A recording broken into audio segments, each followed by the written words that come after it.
Assalamualaikum warahmatullahi wabarakatuh. Di sini kami dari kelompok 8 akan melanjutkan presentasi fisika inti mengenai fusi, penerapan fisika inti, partikel, medan, peluruhan, dan keluarga partikel. Di sini saya sendiri, Ardina Rizky Amalia, NIM 18640044, Dian Rahmawati, NIM 18640055, dan Mami Masusil Khoiriyah, 18640068. Di sini saya akan menjelaskan mengenai reaksi fusi, yaitu penggabungan. Nah, pada penjelasan kali ini saya akan menjelaskan mengenai pengertian reaksi fusi dan konsep dan penerapan reaksi fusi. Yang pertama, pengertian reaksi fusi. Reaksi fusi adalah penggabungan dua nukleus inti atom yang ringan untuk membentuk sebuah nukleus yang lebih berat sambil melepaskan sedikit dari energi tenaga ikatnya. Nah, dalam reaksi fusi tersebut yang di atas, massa inti baru lebih kecil dari jumlah massa inti-inti pembentuknya. Selisih massa ini muncul sebagai energi. Untuk melakukan penggabungan dua inti atom atau lebih, diperlukan energi yang sangat tinggi dan besar. Yang kedua, inti yang akan digabungkan harus dipercepat dengan kecepatan yang sangat tinggi, agar bisa mengatasi gaya tolak kolom antara dua muatan positif dari proton-proton inti. Nah, tanpa kecepatan yang sangat tinggi, kedua inti tidak akan dapat bergabung. Reaksi fusi sendiri juga merupakan reaksi termonuklir, karena untuk menggabungkan inti-inti ringan dibutuhkan suhu yang sangat tinggi, sekitar 1 kali 10⁸ derajat Celcius. Suhu yang tinggi menyebabkan inti bergerak dengan kelajuan tinggi, sehingga gaya tolak kolom antar muatan listrik dan proton-proton dalam inti atom dapat diatasi. Proses fusi yang menghasilkan nukleus lebih ringan dari besi 56 atau nikel 62 secara umum tidak dapat melepaskan sejumlah energi bersih. Elemen-elemen ini memiliki massa pernukleon terendah dan energi ikat pernukleon tertinggi. Fusi elemen-elemen ringan akan melepaskan energi eksotermis, sedangkan fusi yang menghasilkan inti lebih berat dari elemen ini akan menghasilkan energi yang ditahan oleh nukleon yang dihasilkan, atau reaksi endotermis. Proses fusi membutuhkan energi yang besar untuk menggabungkan inti nuklir bahkan elemen yang paling ringan, hidrogen. Tetapi fusi inti atom yang membentuk inti atom yang lebih berat dan neutron bebas akan menghasilkan energi yang lebih besar lagi dari energi yang dibutuhkan untuk menggabungkan sebuah reaksi eksotermis yang dapat menciptakan reaksi yang terjadi sendirinya. Yang selanjutnya adalah konsep reaksi fusi. Di sini ada reaksi proton, yaitu reaksi berantai yang melibatkan tumbukan 6 proton, dan reaksi karbon, pertukaran antara biosfer, geosfer, hidrosfer, dan atmosfer bumi. Yang pertama, reaksi proton-proton. Reaksi proton-proton adalah salah satu dari dua reaksi fusi yang mengubah hidrogen menjadi helium di dalam inti bintang. Reaksi lainnya adalah siklus CNO. Nah, ini gambaran mengenai reaksi proton-proton. Nah, dalam reaksi proton terdapat 4 proton membentuk 1 helium. Karena matahari tersusun dari hidrogen biasa ketimbang deuterium, maka hidrogen perlu diubah terlebih dahulu menjadi deuterium, yaitu ini dapat dilihat, yaitu 1 atom hidrogen bergabung dengan atom hidrogen lain menjadi deuterium, satu positron, dan satu neutrino. Dan pada reaksi kedua, deuterium bergabung dengan inti atom hidrogen yang membentuk isotop helium.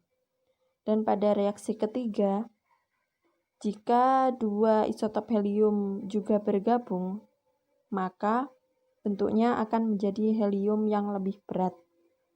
Nah, ketiga langkah proses nuklir ini, di mana 4 proton digabungkan bersama membentuk inti atom yang lebih berat dan jumlah energi yang lebih besar, merupakan sebuah reaksi nuklir. Nah, saya ada contoh lagi yang mana inti atom ringan seperti helium dan litium yang digabungkan membentuk inti atom yang lebih berat. Massa atom yang lebih berat lebih kecil dibandingkan dengan massa awal inti-inti atom yang bereaksi pada baris kedua. Nah, kata lebih berat di sini merupakan istilah untuk energi yang dilepaskan oleh atom, karena itu hukum kekekalan energi pada reaksi ini berlaku.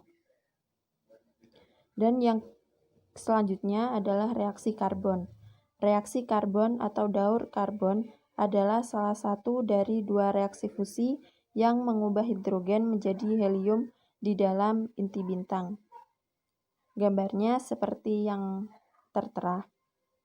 Nah, pada temperatur yang lebih tinggi, bottleneck tersebut dilalui dengan memanfaatkan atom-atom karbon sebagai katalis dalam reaksi pada kondisi suhu inti matahari hanya 1,7% 4 helium yang diproduksi melalui mekanisme daur karbon ini. Tetapi di dalam bintang-bintang yang lebih berat, daur karbon menjadi sumber energi. Dan selanjutnya adalah penerapan reaksi fusi pada matahari. Nah, reaksi nuklir yang terjadi di matahari adalah reaksi peleburan inti hidrogen menjadi inti helium. Jika hidrogen mulai menipis, inti matahari akan melakukan penekanan sehingga reaksi fusi yang dilakukan semakin intens. Dan contoh gambarnya ada pada slide reaksi proton-proton. Dan materi selanjutnya akan disampaikan oleh rekan saya. Assalamualaikum warahmatullahi wabarakatuh. Di sini saya Dian Rahmawati akan menjelaskan tentang penerapan fisika inti.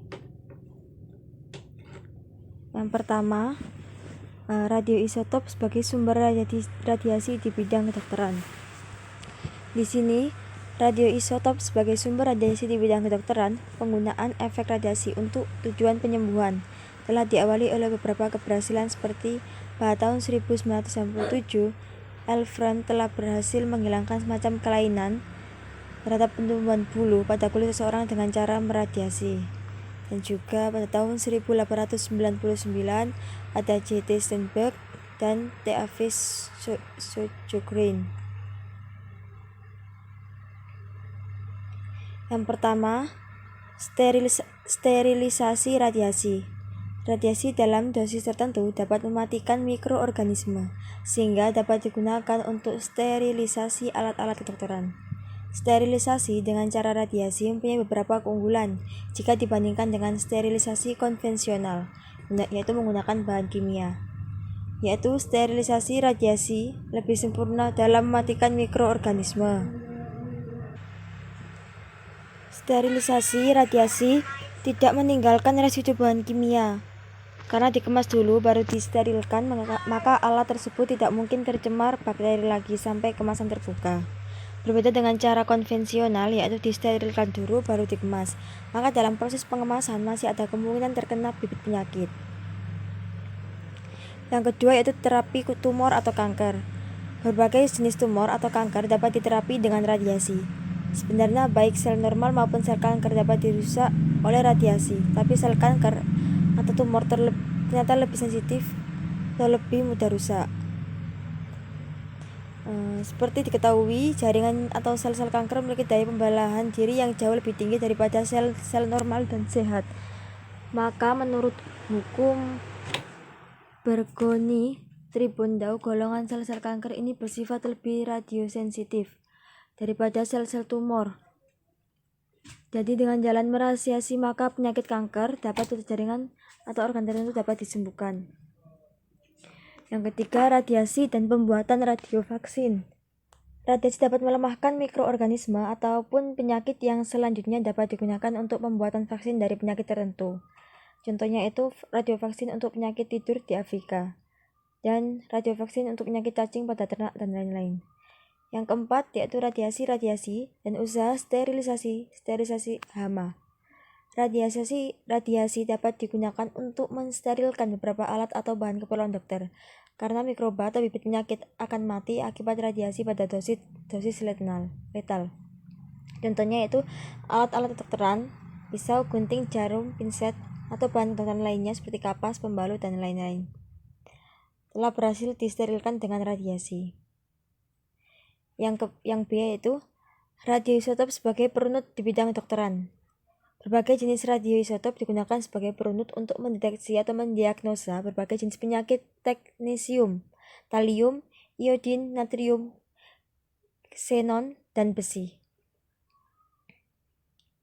Yang pertama itu fungsinya mempelajari perilaku biologi dan kimia suatu unsur dalam tubuh. 2. Mempelajari fungsi organ dan kelenjar tubuh. Ini dibagi menjadi 3. Yang A, fungsi kelenjar tiroid atau gondok. Yang ke B, fungsi ginjal. C, mempelajari sirkulasi darah. 3. Menentukan lokasi jaringan kanker. A, lokasi kanker pada jaringan otak. B, lokasi kanker pada jaringan kanker. C, lokasi kanker pada jaringan tulang. D, lokasi tumor pada ginjal. Yang keempat, mempelajari umur sel darah merah. 5. Diagnosis dengan radioisotop. 6. Terapi dengan radioisotop. Yang C, pemeriksaan dengan pesawat sinar X. Pesawat sinar X atau pesawat röntgen dapat digunakan sebagai alat diagnose.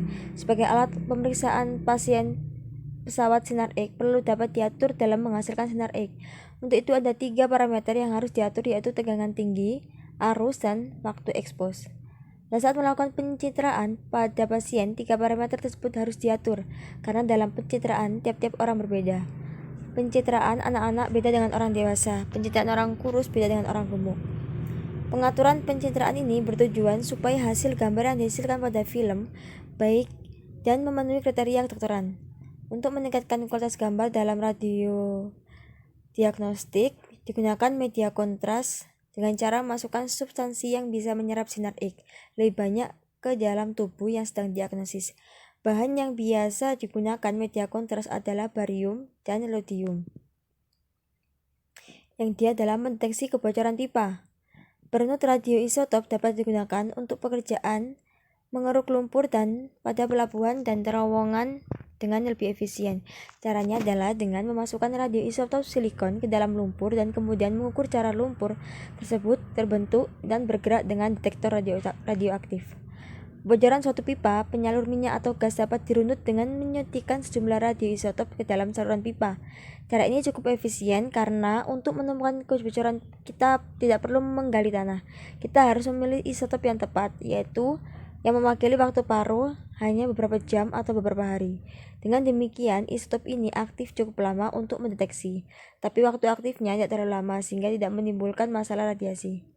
Untuk itu pilih partikel beta, partikel alfa akan diserap oleh tanah, sedangkan sinar gamma akan menembus logam di mana saja, tidak dapat digunakan untuk mendeteksi kebocoran. Yang ke E adalah mengontrol ketebalan bahan. Ketebalan produk yang berupa lembaran seperti kertas film atau lempeng logam dapat dikontrol dengan radiasi. Prinsipnya bahwa intensitas radiasi yang diteruskan bergantung pada ketebalan bahan yang dilalui. Detektor radiasi dihubungkan dengan alat penekan. Jika lembaran jadi lebih tebal, maka intensitas radiasi yang diterima detektor akan berkurang dan mekanisme alat akan mengatur penekanan yang lebih kuat sehingga ketebalan dapat dipertahankan. Yang F adalah sumber tenaga listrik untuk PLTN. Reaksi inti menghasilkan energi yang sangat besar. Pada pembangkitan tenaga nuklir (PLTN), energi inti digunakan untuk memanaskan air sehingga terbentuk uap air. Kemudian, uap ini digunakan untuk menggerakkan turbin. Pergerakan turbin merupakan energi mekanik yang dapat memberi kemampuan generator untuk mengubah energi mekanik tersebut menjadi energi listrik. Pada PLTN, reaksi inti berlangsung terkendali di dalam suatu reaktor nuklir. Baik, itu adalah penjelasan tentang penerapan fisika inti. Assalamualaikum warahmatullahi wabarakatuh. Perkenalkan, nama saya Mami Masfir Khairiyah, NIM 186400608. Di sini saya akan menjelaskan dua materi. Materi yang pertama yaitu tentang partikel dan medan dan hukum-hukum kekekalan. Dan materi yang kedua tentang keluarga partikel. Untuk materi yang pertama yaitu tentang partikel dan medan dan hukum-hukum kekekalan. Yang pertama adalah partikel. Partikel adalah suatu fundamental yang digunakan untuk menjelaskan berbagai macam fenomena. Partikel dapat memiliki beberapa sifat fisik seperti volume dan massa. Partikel memiliki ukuran yang bervariasi. Contohnya partikel subatom seperti elektron, proton, neutron. Partikel mikroskopik seperti atom dan molekul, hingga partikel makroskopik seperti serbuk dan pasir. Partikel juga bisa digunakan untuk membuat model ilmiah dari objek yang lebih besar tergantung pada kerapatannya. Yang kedua adalah medan. Medan dalam ilmu fisika adalah kehadiran besaran fisika di setiap titik dalam ruang atau secara lebih umum ruang dan waktu. Kekuatan medan biasanya berubah-ubah dalam suatu wilayah. Teori medan adalah kajian fisika teori untuk dinamika partikel elementer dengan mengasumsikan partikel sebagai medan. Teori medan biasanya mengacu pada konstruksi dinamika suatu medan, yaitu spesifikasi bagaimana suatu medan berubah terhadap waktu atau terhadap komponen lain dari medan tersebut. Berikutnya yaitu hukum-hukum kekekalan. Hukum kekekalan menyatakan bahwa properti tertentu yang dapat diukur dari sistem fisika terisolasi tidak berubah selagi sistem berubah. Pada setiap reaksi inti, selalu berlaku hukum kekekalan berikut ini. Yang pertama, hukum kekekalan muatan atau nomor atom, yaitu jumlah muatan proton sebelum dan sesudah reaksi adalah sama. Yang kedua, hukum kekekalan nomor massa, yaitu jumlah nukleon, proton, dan neutron sebelum reaksi sama dengan jumlah nukleon sesudah reaksi. Yang ketiga, hukum kekekalan energi total, yaitu energi total sebelum dan sesudah reaksi sama. Yang keempat, hukum kekekalan momentum, yaitu jumlah momentum sebelum dan sesudah tumbukan adalah sama. Yang kelima, hukum kekekalan momentum linear, menyatakan bahwa momentum linear sebelum suatu reaksi inti sama dengan momentum sesudahnya. Yang keenam, kekekalan momentum sudut total. Momentum sudut total J sebelum reaksi adalah jumlah vektor momentum angular spin I dan momentum angular orbital L. Dalam setiap reaksi inti, momentum angular total ini adalah kekal, yaitu sama sebelum dan sesudah reaksi inti. Yang ketujuh, kekekalan paritas, yaitu paritas total sebelum reaksi inti harus sama dengan paritas total sesudah reaksi tersebut.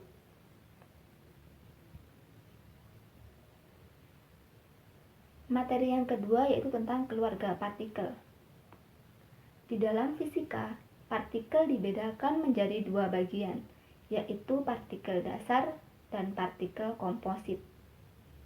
Partikel dasar terbagi atas keluarga fermion dan keluarga boson. Partikel dasar dikelompokkan menurut spinnya. Spin menunjukkan derajat kemampuan suatu partikel berotasi pada sumbu putarnya. Spin 0 terlihat sama dari berbagai arah. Spin 1 terlihat sama jika diputar 360 derajat. Spin 2 terlihat sama jika diputar 180 derajat. Spin 1/2 terlihat sama jika diputar 2 putaran. Partikel dasar terbagi atas keluarga fermion dan keluarga boson. Untuk yang pertama yaitu tentang keluarga fermion. Fermion adalah partikel dengan spin kelipatan 1/2. Fermion memancarkan dan menyerap boson sehingga mengakibatkan interaksi antara fermion. Fermion mengikuti apa yang disebut dengan asas larangan Pauli. Asas ini menyatakan bahwa tidak ada dua fermion yang berada dalam posisi dan kecepatan yang sama. Jika semesta tercipta atas asas ini, Hawking tidak akan membentuk neutron dan proton dengan batasan yang jelas. Begitupun dengan proton, neutron, dan elektron yang tidak akan membentuk berbagai macam unsur, yang pada gilirannya tidak akan ada variasi benda.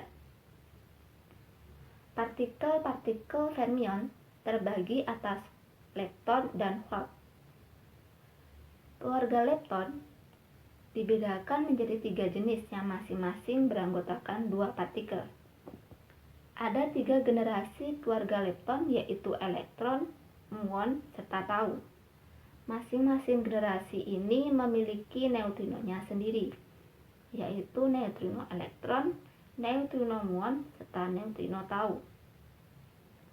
Selanjutnya dapat dilihat pula bahwa partikel keluarga lepton mempunyai muatan listrik yang negatif untuk elektron, muon, dan tau, atau netral untuk setiap neutrinonya. Sama dengan quark, lepton juga memiliki antipartikelnya sendiri yang disebut dengan antilepton. Perbedaan yang kontraks dengan quark adalah lepton tidak berinteraksi dengan gaya kuat. Kolom terakhir pada tabel menampilkan data tentang antipartikel. Setiap partikel selalu mempunyai antipartikel. Jika partikel bertemu dengan antipartikel, akan terjadi anihilasi. Artinya, kedua partikel tadi akan hilang dan berubah menjadi energi. Antipartikel dari elektron disebut dengan positron. Massa positron sama dengan massa elektron. Akan tetapi muatan listriknya berlawanan, yaitu positif.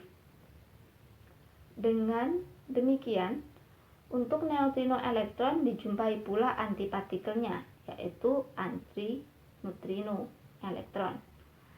Satu hal lagi yang perlu diperhatikan bahwa partikel-partikel yang tergolong dalam keluarga lepton selalu berdiri sendiri atau tidak berpasangan dengan partikel lain. Yang kedua, keluarga quark. Quark merupakan partikel berwarna merah, hijau, dan biru. Keluarga quark yang terdiri dari 6 anggota, atau kalau dalam istilah fisika dikenal dengan rasa, yaitu up, down, strength, charm, bottom, and top. Tampak bahwa quark memiliki muatan listrik yang bernilai pecahan, yaitu 1/3 atau 2/3. Quark down, strength, and top mempunyai muatan sebesar -1/3, dan quark rasa up, charm, dan top mempunyai muatan sebesar 2/3. Quark up dan down memiliki massa terlemah, sehingga mereka merupakan jenis quark yang paling stabil dan paling lazim ditemukan di alam. Sedangkan 4 jenis lainnya hanya dihasilkan ketika tumbukan energi tinggi terjadi. Dan untuk setiap jenis quark terdapat jenis lawannya yang disebut anti-quark. Berbeda dengan partikel keluarga lepton, partikel quark akan selalu berpasangan dan membentuk partikel komposit. Untuk keluarga partikel dasar yang kedua yaitu keluarga boson. Boson adalah partikel-partikel yang memunculkan gaya atau interaksi antara fermion.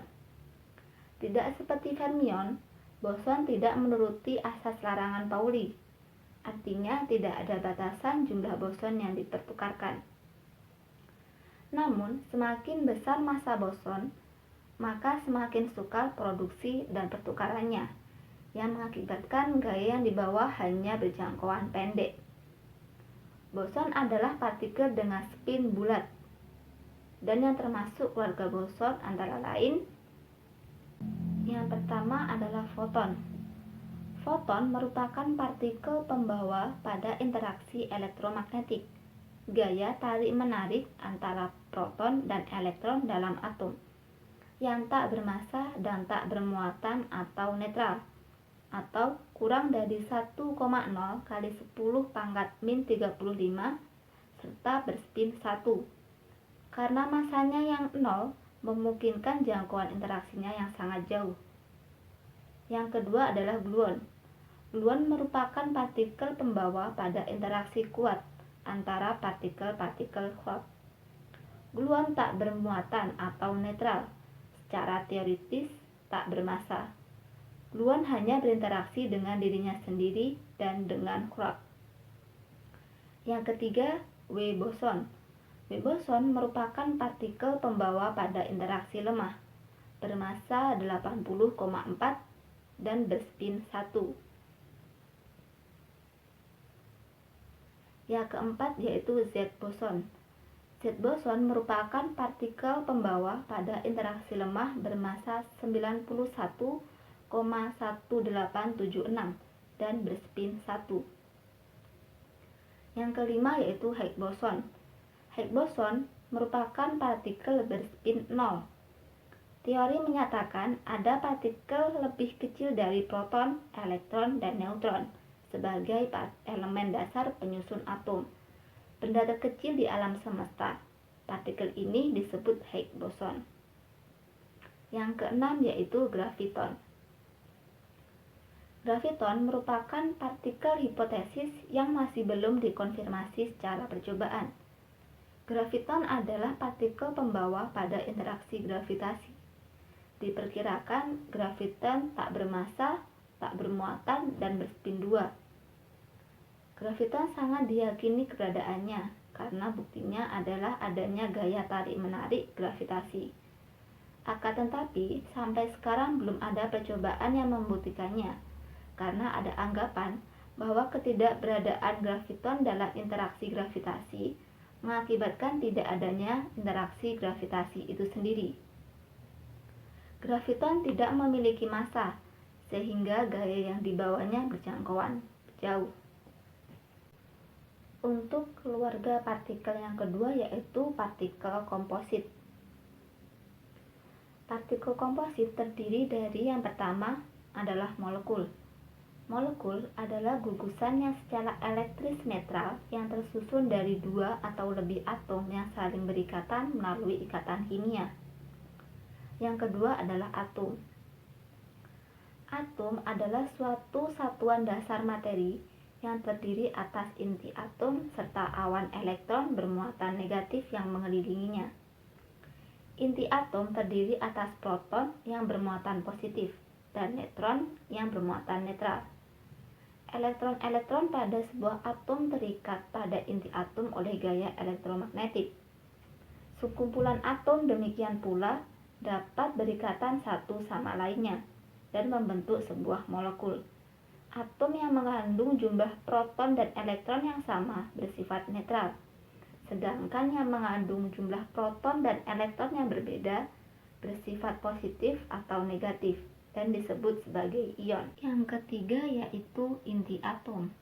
Inti atom adalah pusat atom yang terdiri dari proton dan neutron, dikelilingi oleh awan elektron. Banyaknya proton dalam inti atom disebut momor atom dan menentukan elemen dari suatu atom. Yang keempat yaitu hadron. Hadron adalah sebuah partikel yang terbuat dari beberapa quark yang diikat bersama-sama oleh suatu gaya yang kuat. Hadron terdiri dari baryon dan meson. Ada dua jenis partikel komposit ini, yaitu yang tergolong ke dalam baryon dan tersusun atas 3 buah quark, dan yang tergolong ke dalam meson dan tersusun atas 2 buah quark. Baryon adalah partikel subatom komposit yang terdiri dari 3 quark yang berbeda dari meson. Meson terdiri dari 1 quark dan 1 antiquark. Sebagai partikel berbasis quark, baryon berpartisipasi dalam interaksi kuat. Baryon yang paling akrab adalah proton dan neutron yang membentuk sebagian besar massa materi yang terlihat di alam semesta. Setiap baryon memiliki antipartikel yang sesuai, di mana quark digantikan oleh antiquark yang sesuai. Meson adalah partikel subatom yang terdiri dari 1 quark dan antiquark yang terikat oleh gaya nuklir kuat. Semua meson bersifat tidak stabil karena quark dan antiquark akan saling memusnahkan. Meson bermuatan dapat meluruh dan membentuk elektron dan neutrino. Meson tak bermuatan bisa meluruh menjadi foton. Sekian materi yang dapat saya sampaikan. Terima kasih. Wassalamualaikum warahmatullahi wabarakatuh. Dan terima kasih presentasi dari kelompok kami. Bila ada kekurangan atau perihal tentang materi yang kurang jelas, kami mohon maaf yang sebesar-besarnya. Wassalamualaikum warahmatullahi wabarakatuh.